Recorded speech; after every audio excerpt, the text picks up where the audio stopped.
Prepárate para una historia que va más allá de lo que imaginas sobre justicia y superación. En Sacramento, un jefe de policía, Carlos Mendoza, vivió en carne propia el prejuicio y el abuso de autoridad, siendo detenido y humillado por uno de sus propios policías. Pero lo que podría haber sido el final fue solo el comienzo de una revolución silenciosa. Él transformó el dolor en propósito y la rabia en un cambio sistémico que redefinió la policía de Sacramento e inspiró a cientos de otras corporaciones en el país. Si crees que la fe puede mover montañas y que la dignidad puede reconstruir mundos, entonces este video es para ti. No olvides darle a me gusta y suscribirte al canal para más historias poderosas que, por la gracia de Dios, nos muestran la fuerza del espíritu humano. Aquel día comenzó como cualquier otro, con el sol de Sacramento ya calentando el asfalto, prometiendo una tarde bochornosa. Carlos Mendoza, a pesar de la exhaustiva rutina como jefe de la división de 1900 de asuntos internos, le gustaba mantener la mente despejada, sin aferrarse a los pormenores de la oficina en las primeras horas después del almuerzo. Decidió caminar unas cuadras, solo para estirar las piernas y observar la ciudad que, en cierto modo, era su responsabilidad.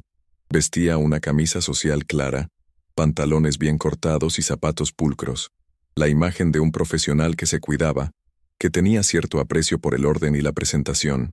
Sin embargo, su apariencia en ese momento era solo la de un ciudadano común, algo que valoraba profundamente, pues le permitía ver la realidad sin los filtros de la jerarquía. Mientras caminaba, la brisa ligera agitaba las hojas de los árboles y el bullicio de la ciudad parecía calmarlo. Fue entonces cuando notó la patrulla, estacionada de forma un tanto descuidada, y al oficial Bradley Larson, con su postura rígida y mirada demasiado atenta para lo que parecía ser un simple patrullaje. Carlos sintió un escalofrío, una intuición que, con los años de experiencia, había aprendido a respetar. No era miedo, sino una premonición, una sensación de que algo fuera de lo común iba a suceder. Continuó su trayecto, sin alterar el paso, observando al policía de reojo, consciente de que, en breve, sus caminos se cruzarían. Había algo en la forma en que Larson observaba a la gente, un cierto aire de juicio anticipado que molestaba profundamente a Carlos. El oficial Larson hizo una señal, un movimiento de cabeza casi imperceptible, pero directo, indicando que Carlos debía detenerse. No había sirena, ni prisa aparente, solo una certeza silenciosa en el aire, como si aquel encuentro fuera inevitable. Carlos obedeció, deteniéndose a pocos metros de la patrulla, con las manos relajadas a los costados del cuerpo, observando los movimientos de Larson. Aquel era el momento en que la teoría chocaba con la práctica, en que lo que se discutía en informes y entrenamientos cobraba vida en la calle, de forma cruda y sin rodeos. Carlos se preparó, no para defenderse, sino para absorber, para sentir en su propia piel lo que tanto se esforzaba por cambiar. Larson se acercó, sus ojos recorriendo a Carlos de arriba a abajo, un escrutinio que rozaba la desconfianza inmediata. «Documentos, por favor». La voz era monótona, sin ningún rastro de cordialidad o justificación. El tono ya establecía una barrera, una jerarquía tácita que Carlos conocía bien. Extendió su cartera, entregando la licencia de conducir y el documento del coche, sin decir una palabra. Quería que la situación se desarrollara por sí misma, sin ninguna interferencia de su parte, para que pudiera vivir la experiencia en su plenitud, sin atenuantes ni privilegios. En el fondo, sabía que lo que estaba a punto de suceder era una oportunidad única para ver el sistema a través de los ojos de quien era oprimido por él. Larson tomó los documentos, demorándose más de lo necesario, como si buscara algo más allá de lo obvio. Sus ojos se entrecerraron un poco, y una sonrisa casi imperceptible, cargada de cierto desprecio, asomó en sus labios. Dirección en una zona noble, pero el coche, un poco antiguo, ¿no cree?, disparó sin apartar la vista de Carlos. Era una provocación, una pequeña prueba para ver la reacción, para solidificar una sospecha que él ya parecía haber formulado antes incluso del abordaje. Carlos sintió el aguijón de ese juicio, la injusticia de ser categorizado por estereotipos que nada tenían que ver con quién era. Permaneció en silencio, con la expresión neutra, dejando que Larson continuara su juego, exponiéndose cada vez más. El policía dio la vuelta al coche de Carlos, pasando los ojos por cada detalle, como si esperara encontrar algo escondido a simple vista. Aquel ritual de inspección minuciosa, sin motivo aparente, era una forma de intimidación, de ejercer poder. Carlos observaba cada movimiento, cada gesto, memorizando la postura arrogante, la falta de respeto que desbordaba del comportamiento de Larson. No era solo un abordaje, era una demostración de fuerza, un sutil recordatorio de quién tenía el control. En su mente, Carlos comenzó a catalogar los detalles, a construir la narrativa de aquella experiencia que, él sabía, no sería olvidada. La sensación era de ser un pez en una pecera, bajo la atenta observación de un depredador. ¿Algún motivo específico para estar en esta área?, preguntó Larson, la voz un poco más alta ahora, la mirada fija en la de Carlos, como si intentara descifrar algo en su expresión. La pregunta era capciosa, cargada de una insinuación que Carlos comprendía muy bien. Era la vieja táctica de sembrar la duda, de forzar una justificación donde no había necesidad, de hacer que el abordado se sintiera culpable por simplemente existir en ese lugar.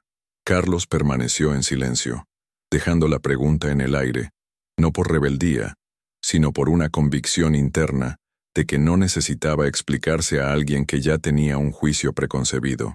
Su quietud era una forma de resistencia, un espejo de la dignidad que Larson intentaba minar.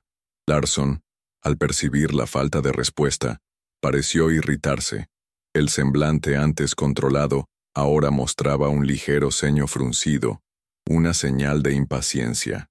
«Señor, le estoy haciendo una pregunta», insistió, su voz adquiriendo un tono más autoritario. Carlos se dio cuenta de que la situación estaba escalando, exactamente como había imaginado. Era la progresión clásica, el abordaje sin motivo, el intento de intimidación, la frustración por la ausencia de sumisión, y el siguiente paso sería el registro invasivo.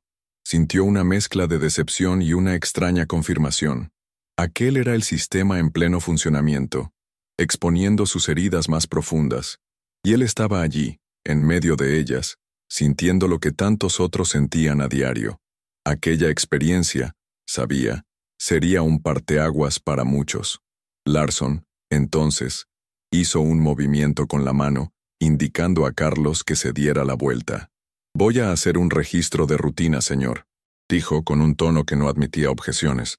No había justificación, solo la imposición de un procedimiento que, bajo aquellas circunstancias, era un claro abuso.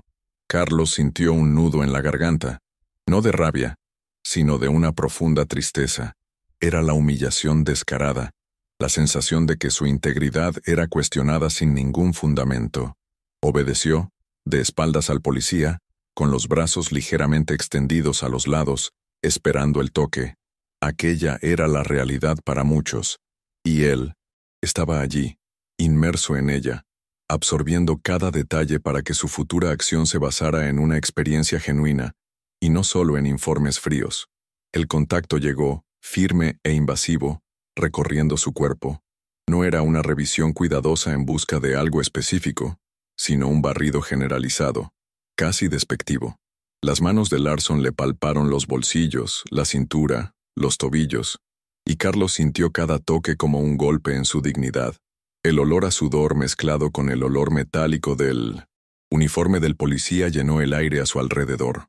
Mantuvo la respiración controlada, los ojos cerrados por un instante, reviviendo mentalmente la escena que había visto en tantos testimonios, y que ahora era su propia vivencia.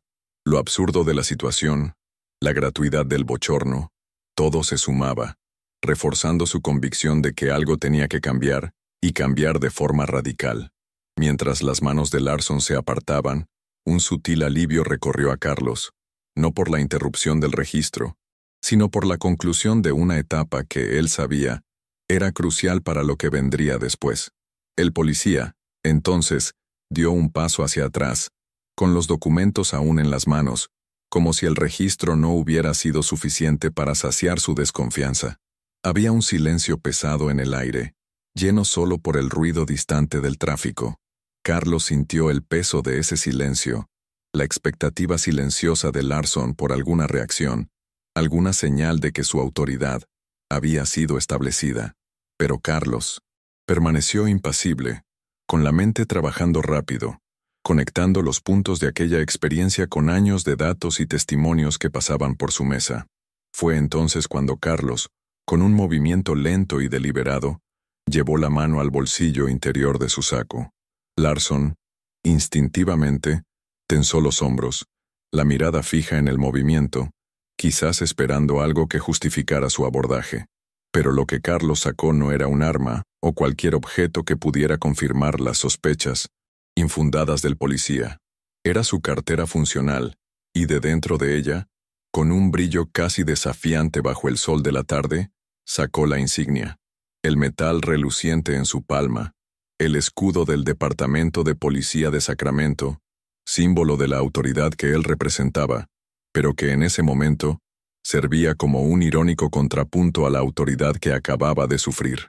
Larson vio la insignia, y fue como si una descarga eléctrica recorriera su cuerpo. Sus ojos, antes tan llenos de una falsa seguridad, se abrieron de par en par. La sangre pareció desaparecer de su rostro, dejándolo pálido, casi fantasmal.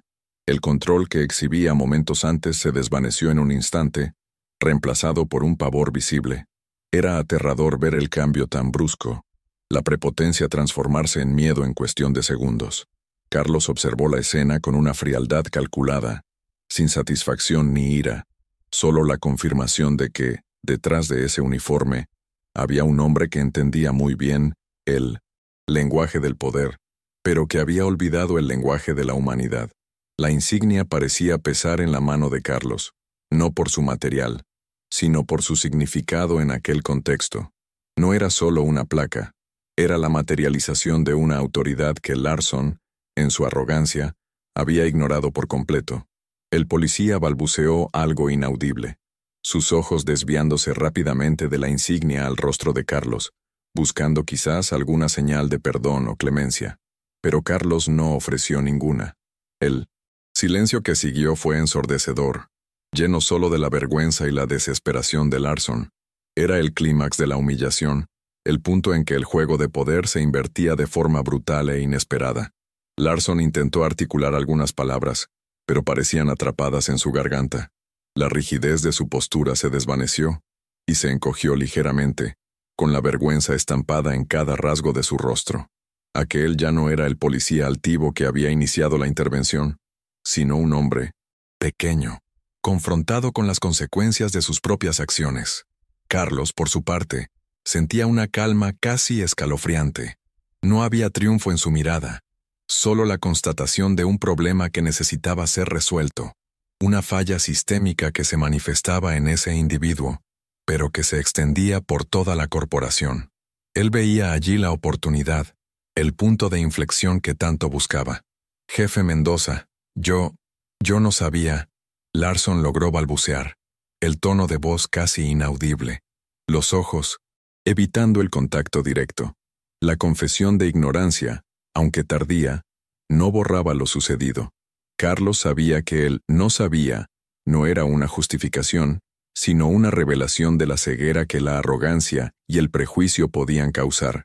No respondió de inmediato, dejando que el silencio y la vergüenza de Larson se profundizaran. Era importante que el policía sintiera el peso de su conducta, no como castigo, sino como un catalizador para la reflexión, para que la lección quedara grabada en su memoria de forma indeleble.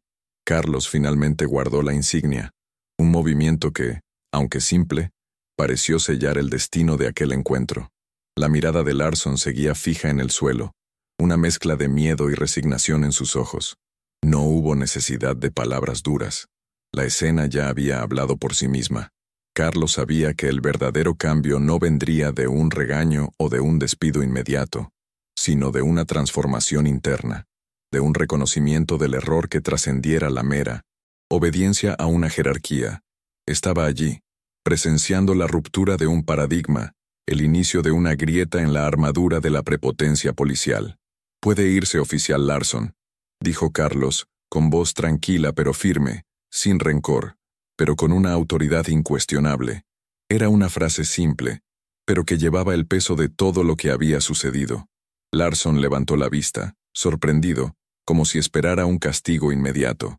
Asintió rápidamente, se dio la vuelta y caminó de regreso a la patrulla, a pasos apresurados, con la silueta encogida. Carlos lo observó partir, la imagen de aquel hombre, antes tan arrogante y ahora tan pequeño, grabada en su mente. Aquel era el punto de partida, el detonante de una revolución silenciosa que estaba a punto de iniciar, no solo para un policía, sino para toda una corporación. Carlos no volvió a casa. En cambio, se dirigió directamente al Departamento de Policía de Sacramento. La energía en su cuerpo era diferente ahora. No era la energía de una reunión de rutina o de un día común de trabajo.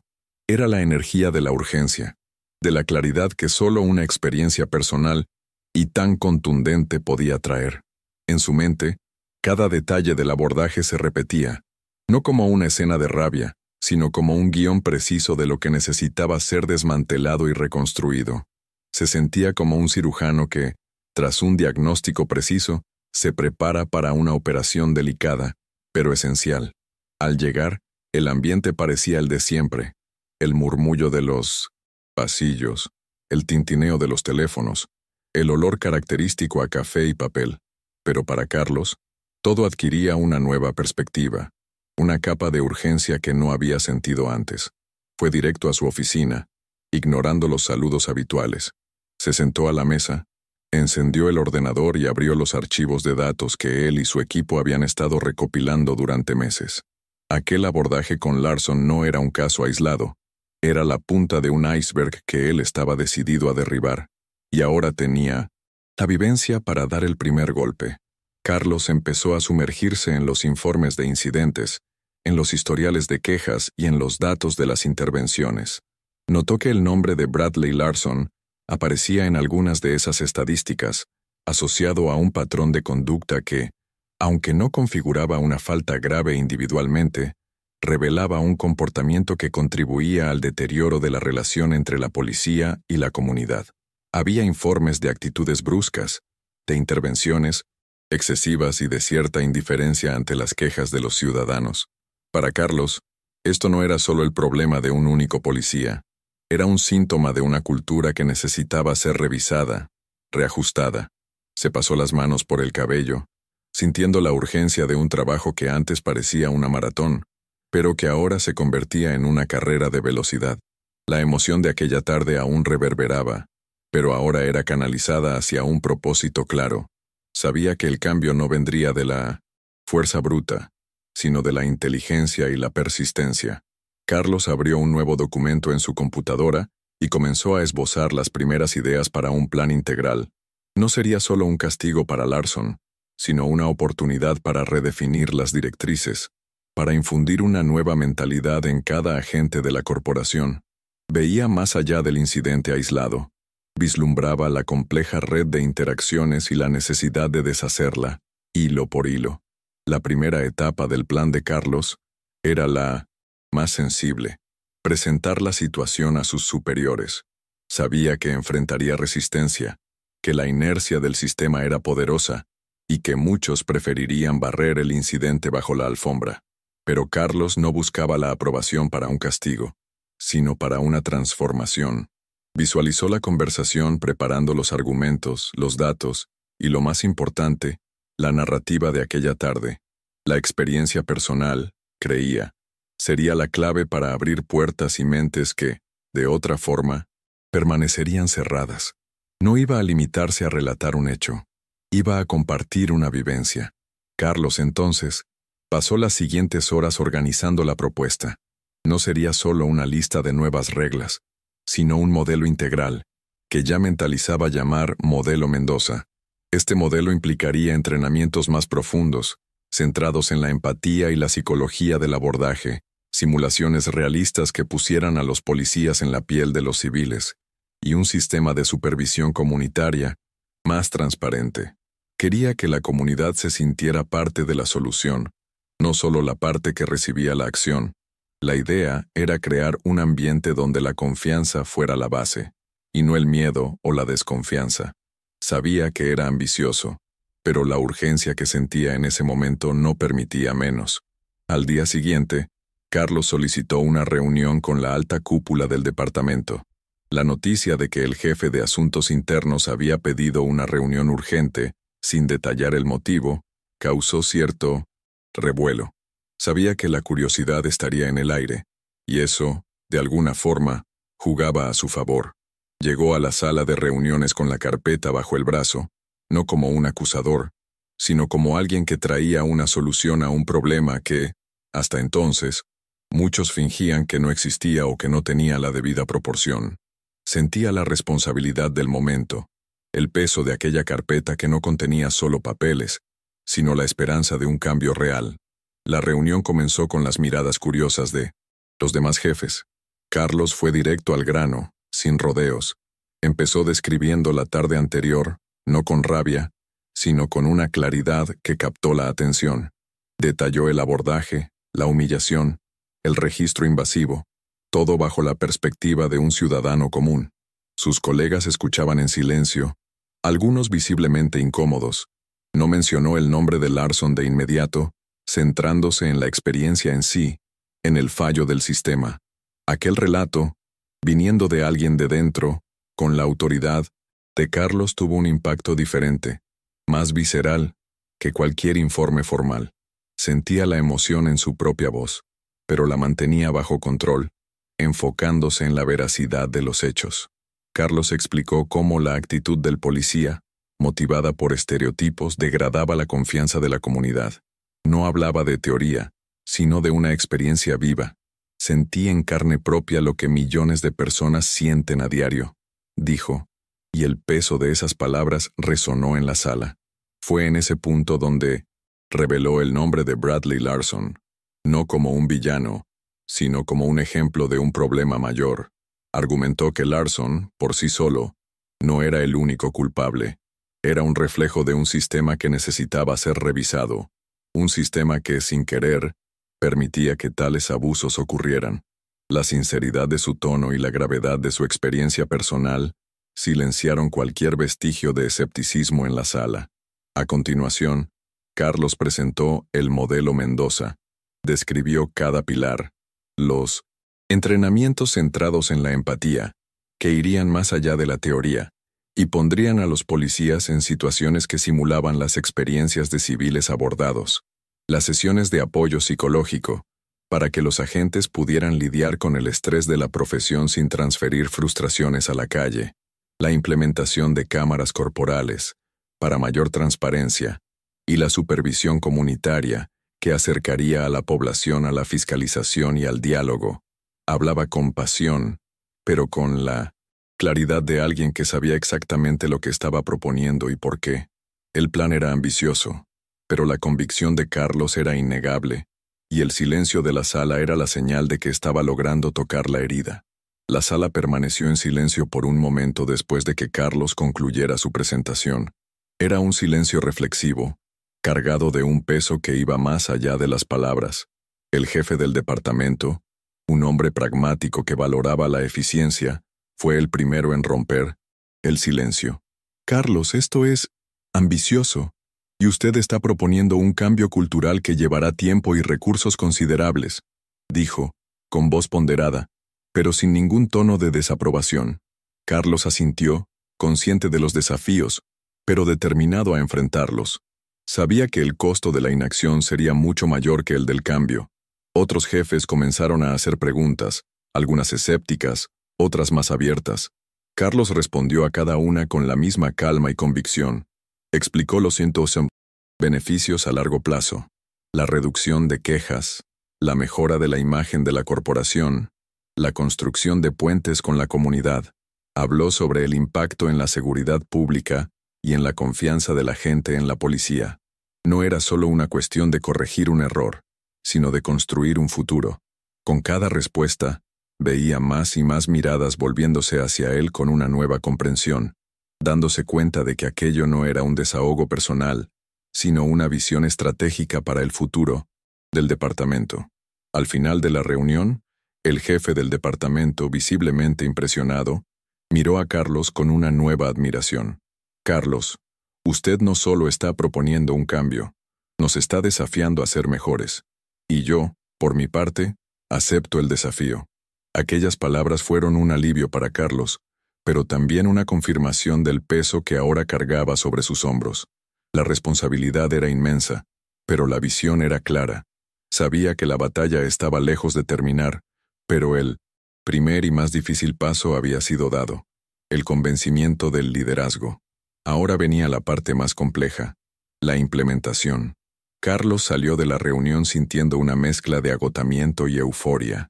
El día, que comenzó con la humillación de una intervención injusta, terminaba con la semilla de una revolución plantada.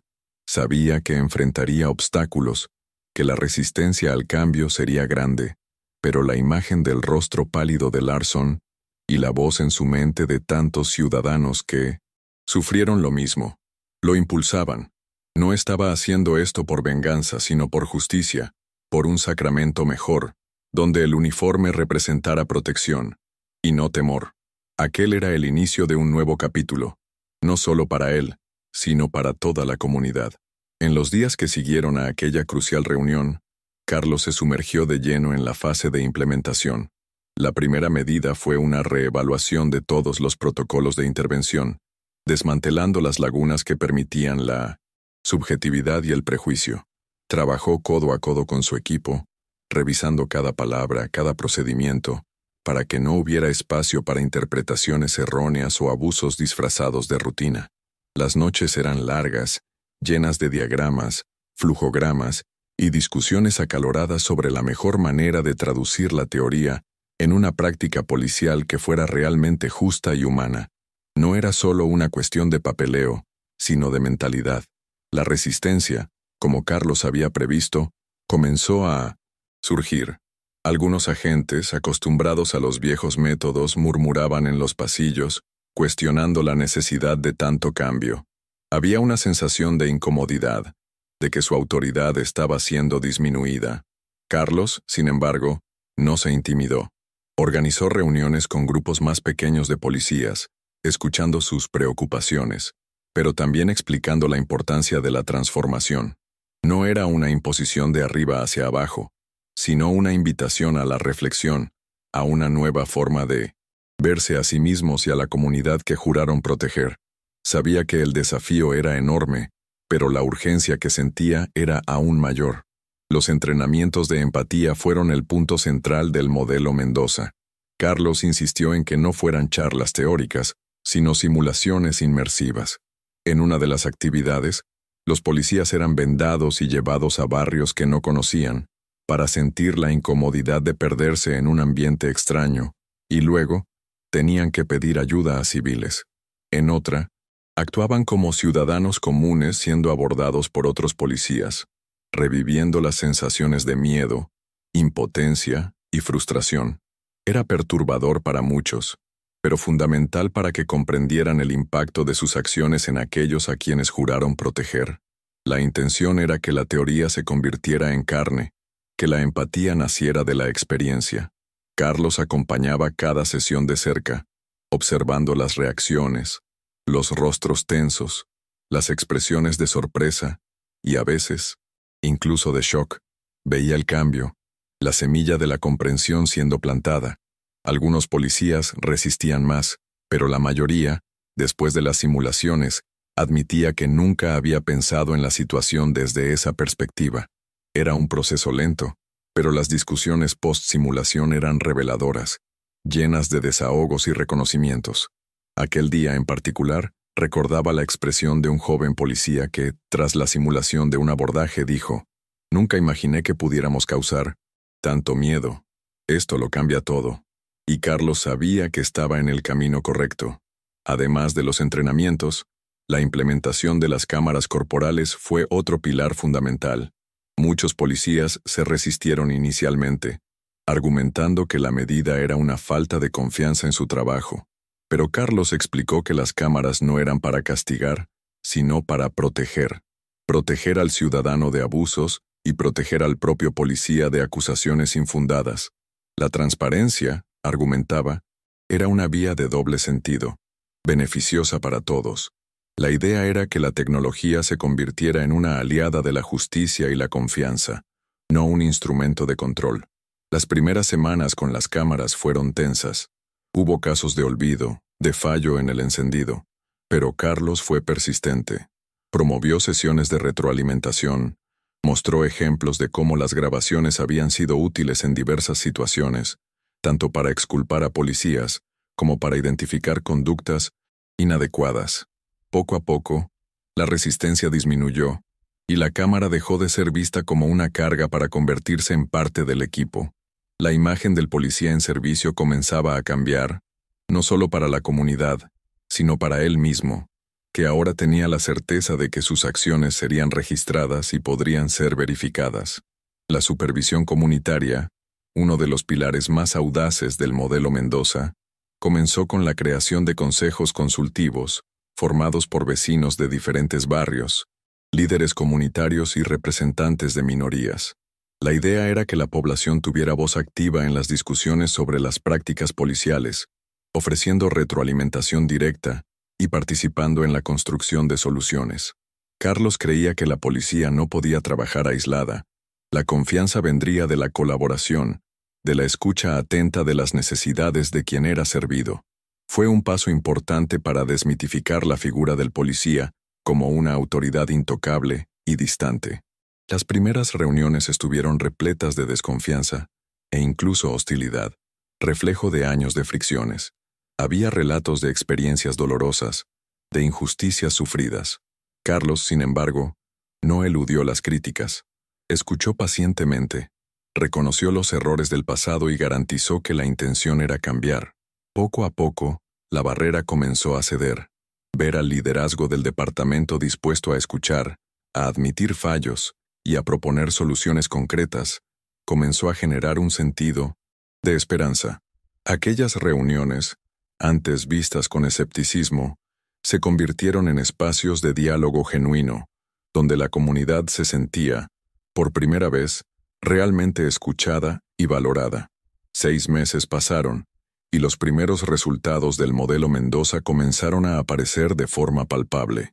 Las estadísticas de quejas contra policías cayeron significativamente, y las intervenciones, antes motivo de tensión, ahora se realizaban con más respeto y profesionalismo. Carlos observaba los datos, con una satisfacción contenida.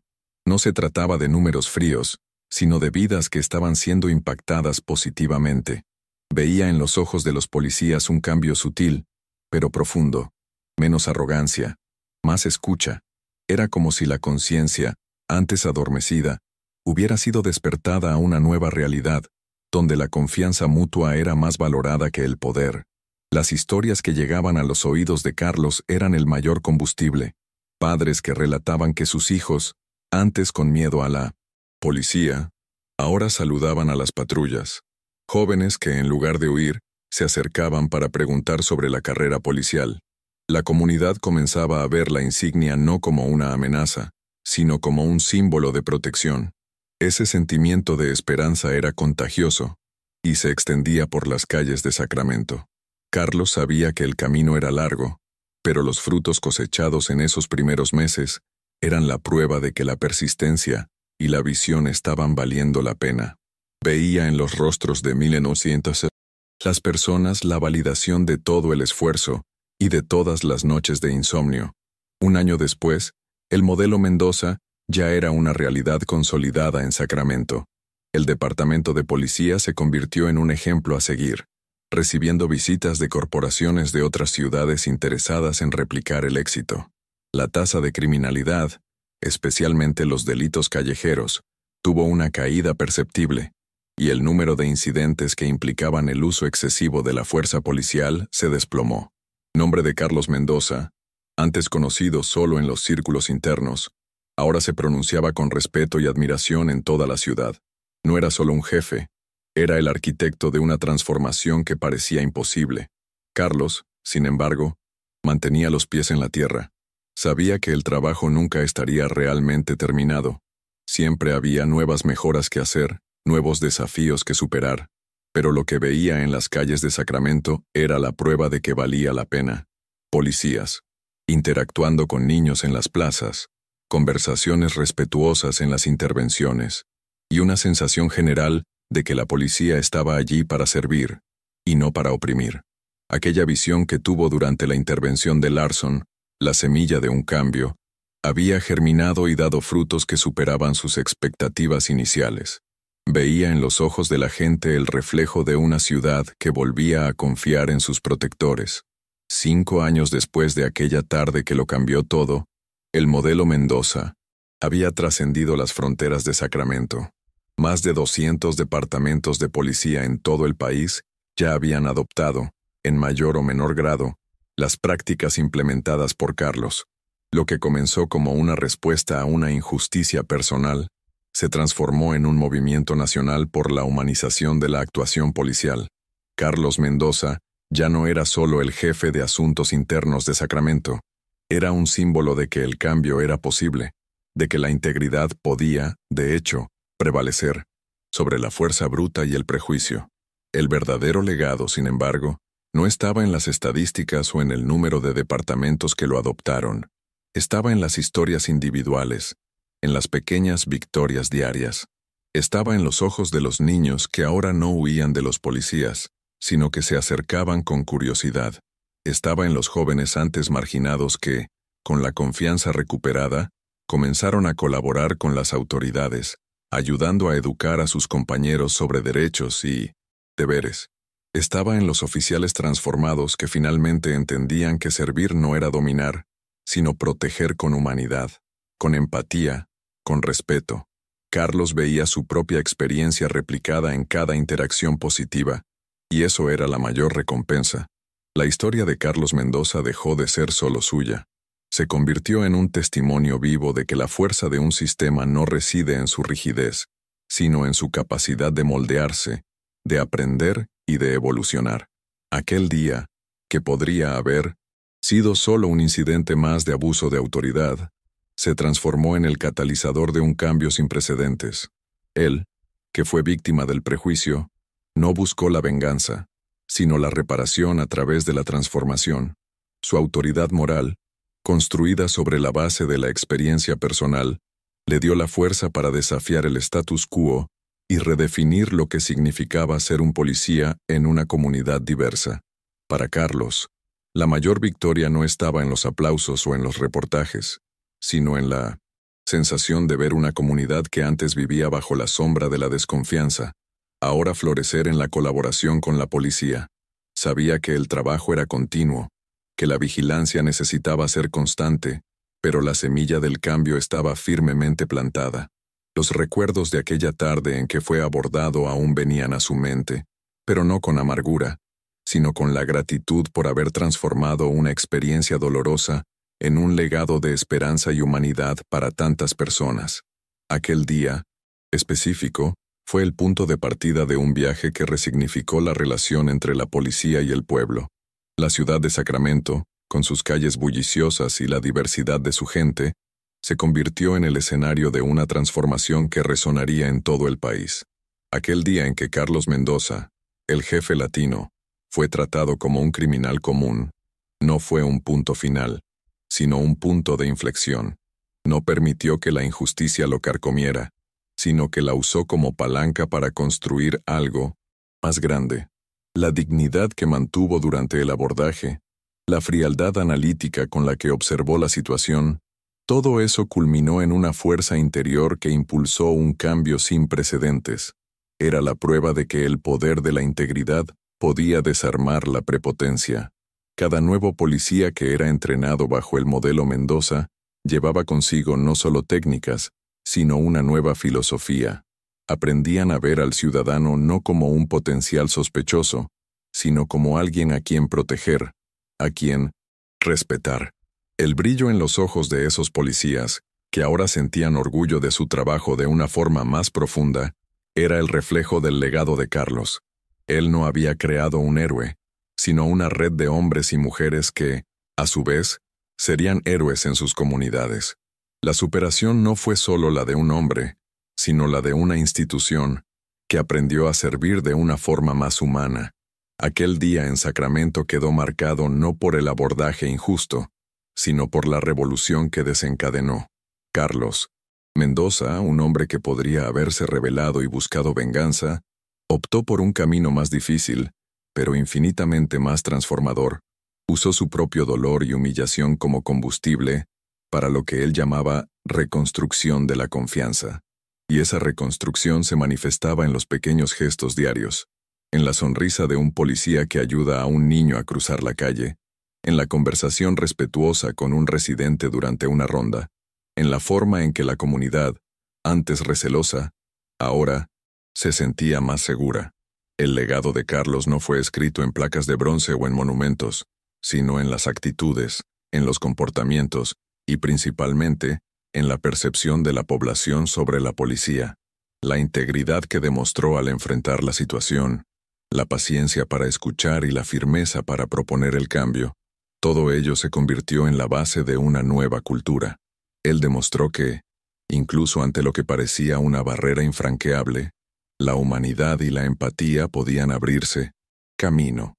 Aquel día específico fue solo el comienzo de una historia que transformó no solo el departamento de policía, sino la esencia misma de la relación entre la autoridad y el ciudadano común. La lección de aquel día no se perdió en el tiempo, sino que se convirtió en parte de la memoria colectiva del departamento y de la ciudad. La humildad de Carlos al exponerse, la inteligencia al transformar un ataque personal en un proyecto de superación institucional, todo esto inspiró a una generación de nuevos policías. Aprendieron que el uniforme era un manto de responsabilidad, no una armadura de invencibilidad. La comunidad, por su parte, sintió el impacto. Las patrullas en las calles, antes vistas con una mezcla de recelo y desconfianza, ahora eran recibidas con saludos y sonrisas, una señal visible del puente que se había construido. La tensión disminuyó y la cooperación floreció. Carlos Mendoza se convirtió en una figura de admiración, no por hazañas heroicas en enfrentamientos, sino por su valentía al enfrentar el propio sistema que representaba. Su historia fue la prueba de que la verdadera fuerza no residía en los músculos o en las armas, sino en la capacidad de introspección, de reconocer fallos y de tener la audacia de transformarlos en puntos de inflexión. La superación que se desarrolló en aquel único día, desde el abordaje hasta la decisión de actuar, reverberó durante años, redefiniendo el concepto de seguridad pública en Sacramento y mucho más allá. El modelo. Mendoza no fue un milagro, sino el resultado de un trabajo arduo, de mucha conversación y de una visión clara. Carlos sabía que el sistema era complejo y que el cambio sería gradual, pero no se rindió. Aquel día de humillación personal fue el catalizador que necesitaba para dar el pistoletazo de salida a algo grandioso. Nunca olvidó la sensación de impotencia y rabia que sintió, pero canalizó esa energía para construir un futuro donde menos personas sintieran lo mismo. Fue una victoria para él, sí, pero mucho más para cada ciudadano que ahora caminaba por las calles de Sacramento, con más tranquilidad y confianza. Y así, la historia de Carlos Mendoza concluye en aquel día específico, que fue la cumbre de su superación y el inicio de una revolución silenciosa. La escena de la insignia reluciente, del policía Bradley Larson encogido ante la verdad, y de la decisión de Carlos de transformar el dolor en acción, todo esto se convirtió en un hito. No quiso venganza, quiso una policía mejor, una comunidad más segura y justa, y lo logró. El legado de Carlos Mendoza no es el de un héroe de película, sino el de un hombre real que con integridad y persistencia cambió el mundo a su alrededor.